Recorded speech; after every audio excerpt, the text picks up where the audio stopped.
안녕하세요. 이영섭TV의 이영섭입니다. 오늘은 의정부에서 열렸던 소각장 문제 해결을 위한 시민공론장에 대해 이야기를 나눠보겠습니다. 소각장을 이전하거나 신설하는 문제는 모든 도시의 큰 이슈입니다. 그 누구도 소각장을 자신이 살고 있는 동네에 유치하고 싶어 하지 않기 때문입니다.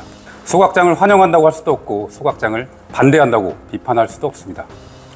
도시에는 반드시 필요하지만 시민 개개인에게는 환영받지 못한 시설이라고 할 수 있습니다.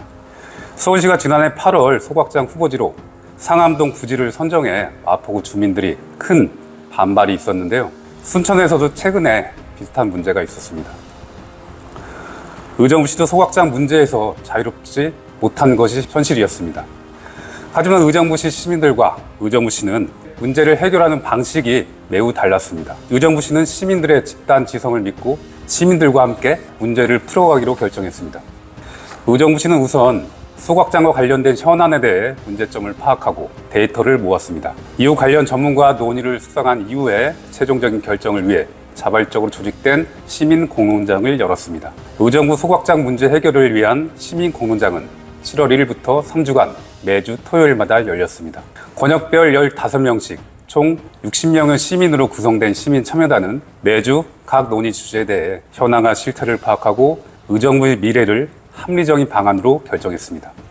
시민공론장에 참여한 시민들은 의정부시 생활 폐기물, 소각시설, 관리 실태, 소각 규모, 최적대안 도출, 주민 수용성 제고 방안, 입지부지 선정, 필요제한 마련, 환경오염 최소화 방안, 자원순환 촉진과 시민참여 방안 등을 주제로 시민참여단과 전문가와 함께 토론하며 결론을 도출했습니다. 물론 이 과정에서 의정부시는 지원하대에 개입하지 않는다라는 원칙하에 공론장에 필요한 자료와 데이터를 제공하는 등 시민공론장 진행 과정에서 행정적 지원에만 집중했습니다. 시민들의 행정에 간섭 없이 주도적으로 논의 주제, 합의 방식 등을 결정하며 공론장을 설계하고 직접 운영한 것입니다. 3주간 진행된 공론장을 통해 시민들은 다음과 같은 결과를 도출했습니다.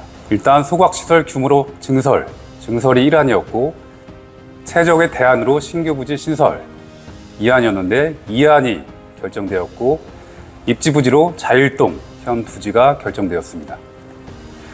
또한 주민 수용성 제고 방안으로 환경오염 최소화, 필요제한 마련 방안으로 재정사업으로 결정하기로 했습니다. 시민들은 공론장을 통해 도출된 결과가 담긴 합의문을 김동근 의정부 시장께 전달했고 의정부시는 이를 적극 검토하여 소각장 현대사업뿐만 아니라 자원순환 정책의 방향을 최종 결정할 계획이라고 합니다.